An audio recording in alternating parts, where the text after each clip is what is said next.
I wanted to hear from you directly how you feel the status of Black America is right now. Like, where do you think we are right now?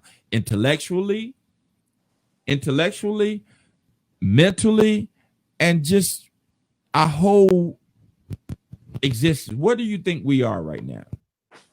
Our heads are in the proverbial guillotine right now. You have no serious, national, non-religious political leadership.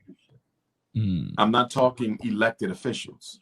I'm speaking of politics purely in terms of political economic solutions in progress. You have no serious, national, non-religious, okay, because I don't take religious leaders serious, okay? You have no serious, non-religious political leadership. You don't even have a Black bourgeoisie leadership anymore. They've been moved out the way.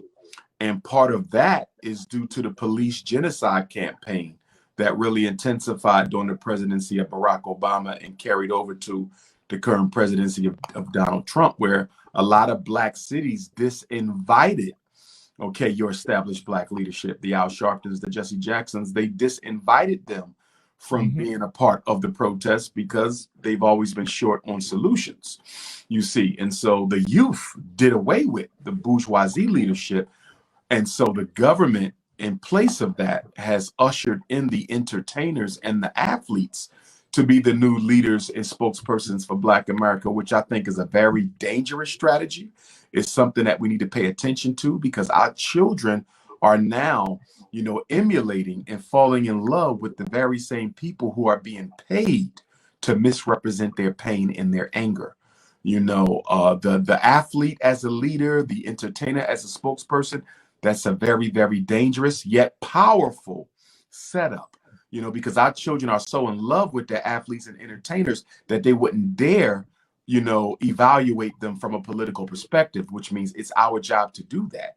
And if we're going to be serious about Black liberation, we're going to have to be serious about exposing the entertainers and athletes who are not effectively articulating our issues and instead are parroting the message that the white power structure wants Black youth to hear.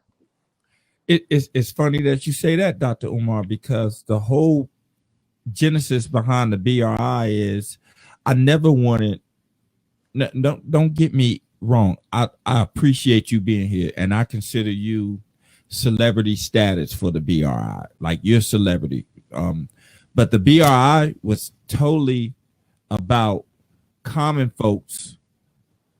And when I mean common folks, I mean Black entrepreneurs, Black psychologists that may not have the notoriety that you have, right? That may not have the notoriety that you have, but they still doing the same work that you're doing, right? And I wanted people not to rely on those entertainers and stars to look for inspiration. I wanted you to look for everyday people that you see every day to look for inspiration, because these are the people who are going through the same things that you're going through, but they're finding a way to make it happen, right?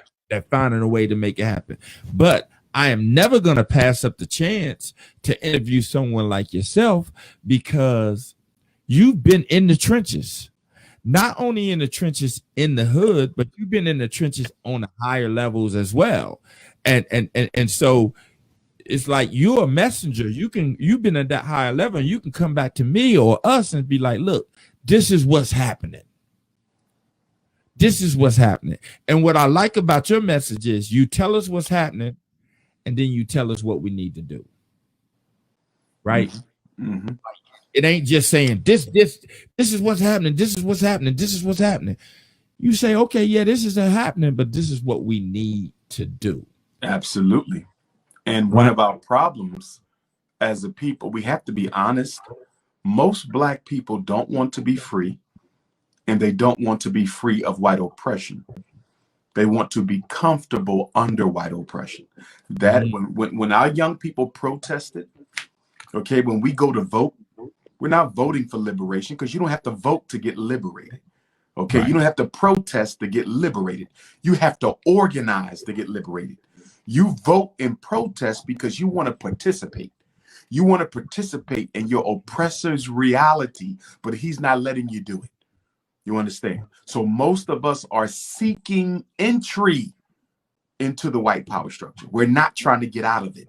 And that is a clarity that must be made, a clarification that must be made, because you can see two angry black people. They're both angry. One is angry because he wants to be free. He wants out.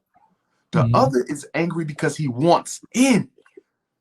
And that's why we cannot assume that all of us, just because we're angry at police brutality, we're angry at mass incarceration, we're angry at miseducation. But what is our vision for change? For a lot of us, there is no vision of liberation. We want a better accommodation under white power. We don't want a black liberation. It's crazy that you say that, because I tell everybody, if you march and you protest and you boycott, at the end of all of that, you still got your hand out, right? Yes, like you're looking for something. And don't get me wrong, there is a benefit to marching. There's a benefit to the vote, but only if it's organized. So, for example, we had the 2020 protests for justice that were initiated with the assassinations of George Floyd, Ahmaud Arbery, Breonna Taylor. Condolences to their families. Rest in peace to the deceased. There were three mistakes that were made with those protests. Mistake number one, it wasn't all black. Right. We allowed it to be multiculturalized. And the minute we did that, the black agenda was taken straight off the table by everybody. That's number one.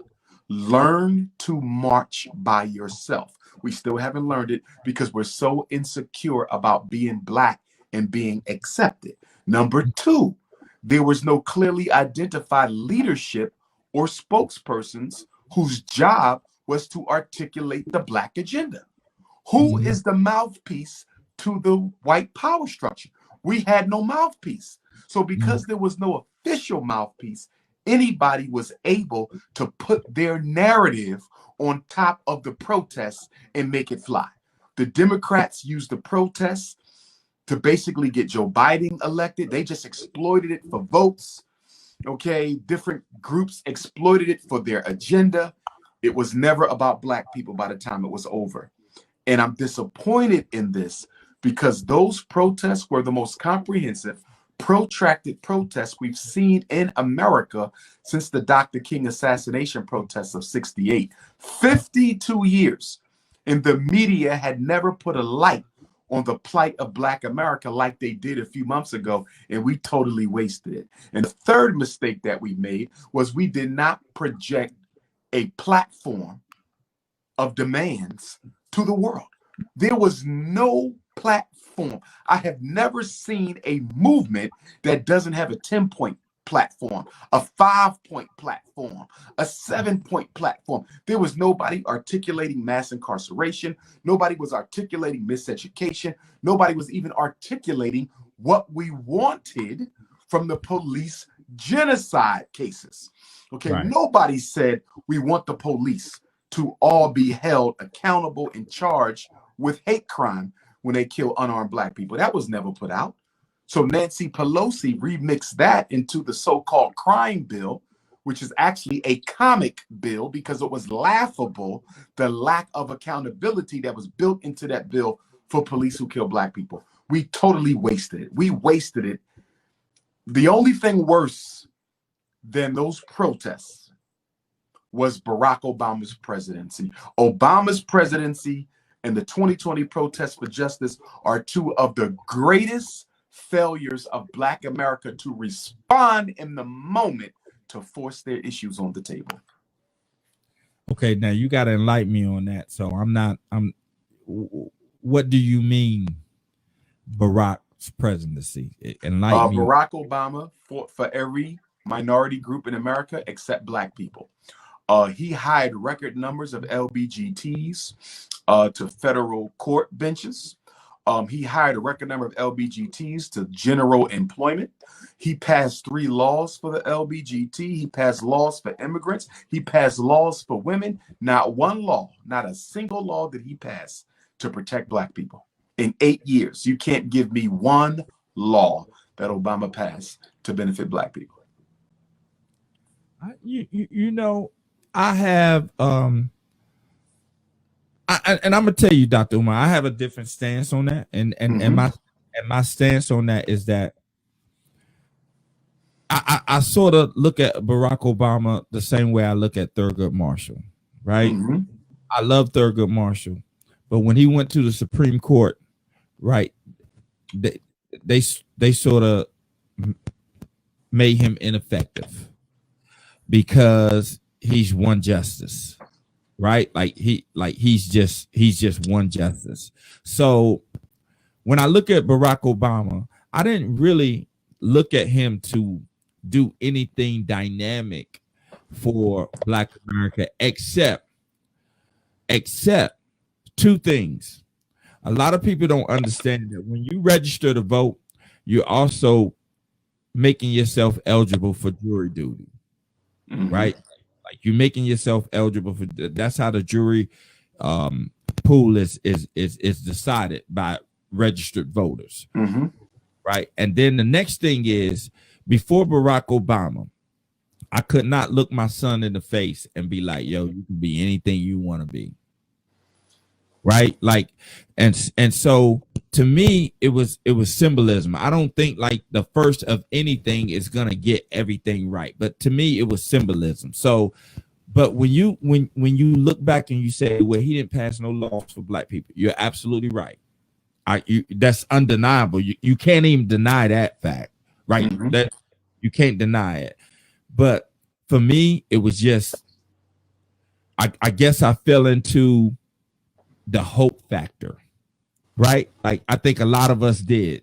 Just happy that somebody that looks somewhat like me is there. But here's the issue, though, respectfully. Those who fell into the hope factor because they were looking for better accommodation, not black liberation. Because if you're looking for black liberation, you don't care what color the president is, he still represents the white power structure of America. And my problem with Black America, because of our political immaturity, we failed to recognize that Barack Obama was only a spokesperson for a larger system over which he exercises no control. So I don't want Black people to single him out for special criticism. I want them to treat him the same way we treated every other president, which was an enemy of Black America, period.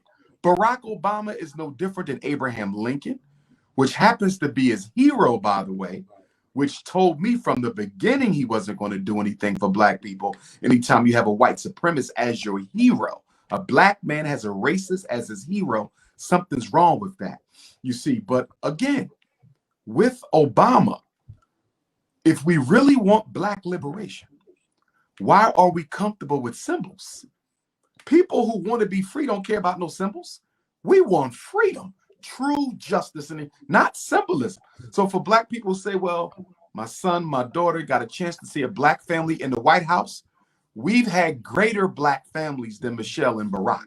We've had Black families who actually struggled for Black people. I mean, look at the pantheon of heroes that we've had that we can look to, with who were genuine freedom fighters for Black people, not fictitious like a Barack Obama, but genuine freedom fighters. And I can't put Thurgood Marshall in the same category with the Barack Obama. The same reason why I can't put Nelson Mandela in the same category with the Barack Obama. Although they may have grown weak as elders, Nelson Mandela and Thurgood Marshall still had a history of struggle as youth. Thurgood Marshall struggled to desegregate those schools. You understand? His life was put at risk and threatened several times. So he has a history of grassroots struggle. So does Nelson Mandela. Barack Obama has no history at all that anybody can show that he ever fought for Black people a day in his life. I mean, I can't find one, but that's why I prefaced it and said that once they gave Thurgood Marshall, once he was elected to, well, appointed to the Supreme Court, They sort of tied his hands. Well, that was a consolation prize. Thurgood Marshall was appointed and confirmed for the Supreme Court in the aftermath of the riots of the riots of 67 and 68. And so the government said, we got to give black people something to stop the fires and the bombs and the looting. You understand? You had the Detroit riot, you had the Newark riot, you know, you had the red hot summer of 67. So the country was up in a blaze. And so they only put, if there were no riots, if 1967, if that red hot summer of 67 never happened, if Dr. King was never assassinated, Thurgood Marshall would have never been on the Supreme Court. That was a consolation prize to Black America. And Dr. Umar, you know what's crazy about that is once they gave us that consolation prize, nothing happened in the 70s. Oh, yes. Like there was like the 70s was like a graveyard for, you know, Black Americans, and so to speak, as far as trying to liberate themselves from white oppression. Well, remember now, the government wanted to make sure that Black America could never organize and present a formidable challenge to the white power structure ever again. So once they waged war, after they assassinated Dr. King, 68, and then they assassinated Fred Hampton, I believe in 69. When they came into the 70s, they said, we're going to get rid of the Black power and the Black Liberation Army. And then we're going to declare chemical warfare on Black America and economic warfare on Black males. So in 1970, they destroyed the economic foundation of the Black community by doing two things in the 70s. Taking out all the industrial building trade programs from our high schools and taking all the factories out of the ghetto. Most of our parents were able to live comfortable, decent lives with no college education. They would go and work for the factories and live a decent life with a decent retirement. The government said, if we want to destroy Black America, we got to destroy the Black dollar if we want to kill Black power. If we don't kill the Black dollar, we won't be able to kill the Black power. So they went into the high schools, make sure no Black males could learn how to use their hands again. No more electricians, no more plumbers, no more carpenters. And then we're going to take all the factories out of the inner city too. We're going to starve them economically. And then in 1980, we're going to drop the crack off. And then in 1990, Bill Clinton dropped off his 1994 crime bill with mandatory minimum sentences for nonviolent drug-related offenses. And so Bill Clinton effectively locked up more Black men than any Republican president in American history.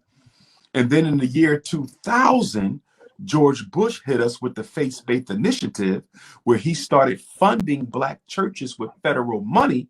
And that is what effectively sidelined the Black church from being the backbone advocates and instigators of Black justice. If you notice, since the year 2000, and we're only 20 years in, the first 20 years of this century, you can't name me a single megachurch minister.